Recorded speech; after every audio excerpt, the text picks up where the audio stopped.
Hello, hello. Week 15? Sure, we're rolling. Okay, we're gonna do 2 units this week because this one is more just amusing. It's more of an amusing piece of music history than influential. And there's basically no work that comes with it. It's almost like story time. So here we go. The Shaggs. The Shaggs are the kind of band that you might not know of, but you've probably heard of them. They've been referenced in everything from Gilmore Girls to Empire Records to The Perks of Being a Wallflower. Their music has been covered at length by vastly varying musicians, including Frank Zappa, R. Stevie Moore, and Deerhoof. Oh, you guys are in for a treat. This is a quote from Frank Zappa. Now, you guys probably don't know Frank Zappa, but he's one of the weirdest musicians. Very weird guy. He's got some good music. Some of it is just like, what? But anyway, this is a quote from Crazy Frank Zappa. The Shaggs, better than the Beatles, even today. I gotta disagree, Frank. I can't tell if he was saying that to be funny, but you'll see why here in a minute. All right. The Shaggs were an all-girl garage rock band formed in modest Fremont, New Hampshire in 1968. The group was comprised of teen sisters Dorothy Wiggin, Betty Wiggin, Helen Wiggin, and then later Rachel Wiggin. They only produced one album, Philosophy of the World. Their most famous song from the album is definitely My Pal Foot. And why wouldn't it be with their top-tier poetic lyrical content like this? Where will Foot go? What will Foot do? Oh, Foot, I wish I could find you. I've looked here, I've looked there, I've looked everywhere. Oh, Foot, why can't I find you? Foot, where can you be? Foot, why won't you answer me? Foot, oh, Foot, wherever you are, I want you to come home with me. Tragic.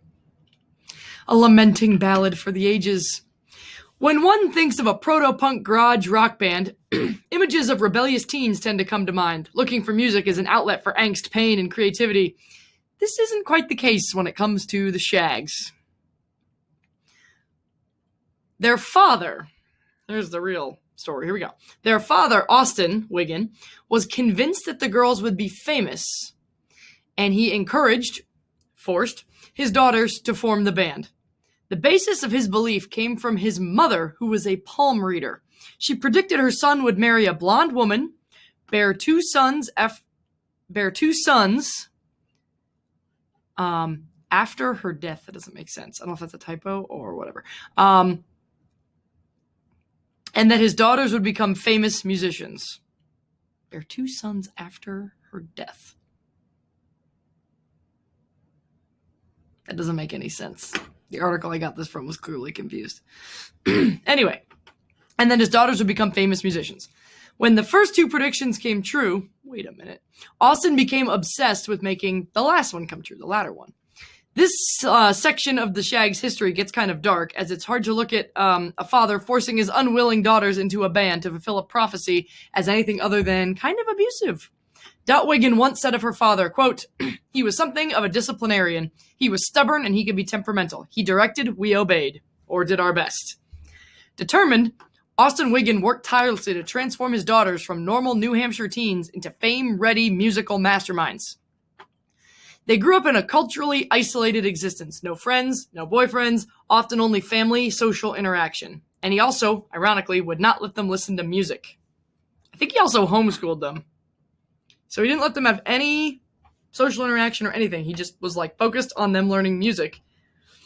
But they never got to listen to any music. So yeah. Despite buying them instruments, attempts to arrange music and voice lessons for his daughters, and pulling them from school, the Shaggs were inept by conventional standards when it came to creating and performing music. Inept means they couldn't do it. In 1969, Austin Wiggin paid for his daughters to record an album in one day. In one day. The recording engineers had to keep Austin out of the control room because they were howling with laughter. He would also stop the band frequently because they, quote, made a mistake. The product of this short recording session, 1,000 copies of Philosophy of the World. Philosophy of the World ended up a commercial failure, rejected by most New England radio stations at the time. However, the Shaggs' otherworldly badness gained a little bit of attention. Mike Walsh described the Shaggs in a Rolling Stone magazine article as a group that sounded like, quote, lobotomized trap family singers.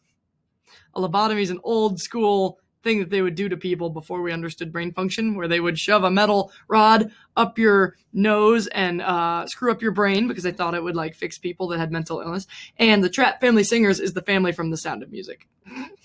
That's a pretty bad burn. On a more positive note, NRBQ's Terry Adams likened the Shaggs' music to works by avant-garde jazz musicians. A little nicer. The band finally dissolved in 1975, shortly after their father's death. They popped up again for a reunion show in 1999 at an NRBQ celebration in New York City before disappearing into the strange and wholly fascinating void of defunct proto-punk bands. This is a phenomenon of outsider music provided by musicians like the Shaggs, Daniel Johnston, and Jandek. I've never listened to those other two. Even though the music is bad, like really bad, there is just something about it. Something that has people listening to it and referencing it and thinking about it for years after the work has been rediscovered. Arguably in Daniel Johnston, his work is revered for an unnameable, indescribable emotional spark that many people just seem to get. For Jandek, it's unsettling feeling. The tracks ready for the I'm gonna skip that part because I don't even know those two artists, but this is an article, so I'm gonna skip that. For the Shaggs, it feels like most references to them are for comedic effect, accusing them of no redeeming qualities. Just a trio of girls who made awful music so bad that it's humorous. But there was also an innocent, childlike feeling that the Shaggs invoke. Philosophy of the world may be entirely a joke to some, but for others, it's easy to be carried away by the oddly consistent balance of chaos, gentleness, gaudiness, and nostalgia. Like most outsider music, you'll just have to listen and hear for yourself. Okay, so that was an article I found, I think on NPR? I'm not sure. But I'd wanted to talk about the Shaggs because it's such a weird story. These poor girls in the middle of New Hampshire, they get pulled out of school. They're not allowed to have friends. They're not allowed to go out. They're not allowed to listen to music. And their dad has this idea in his head because his mother told him a prophecy that the girls were going to be famous. But they had no musical talent. They had no musical training. So, of course, they were terrible. So he bought the one day in the studio. They went in and recorded a full album of original music. And it's the worst. It's so bad. And we're going to listen to some. Oh, my Lord. So here are the sisters. Bless their hearts. They have no idea what they're doing. So I don't think you need to hoot at this. It's obviously the Shaggs. But we are going to go over and I'm going to have you go to Spotify and find the Shaggs and listen to My Pal Foot Foot. And I think there's another one called Who Are Parents? You should check Who Are Parents out. And Halloween is kind of funny too. So why don't you go ahead and check out some of the Shaggs and good luck. It's terrible, but it's so bad that it's great. Okay, bye.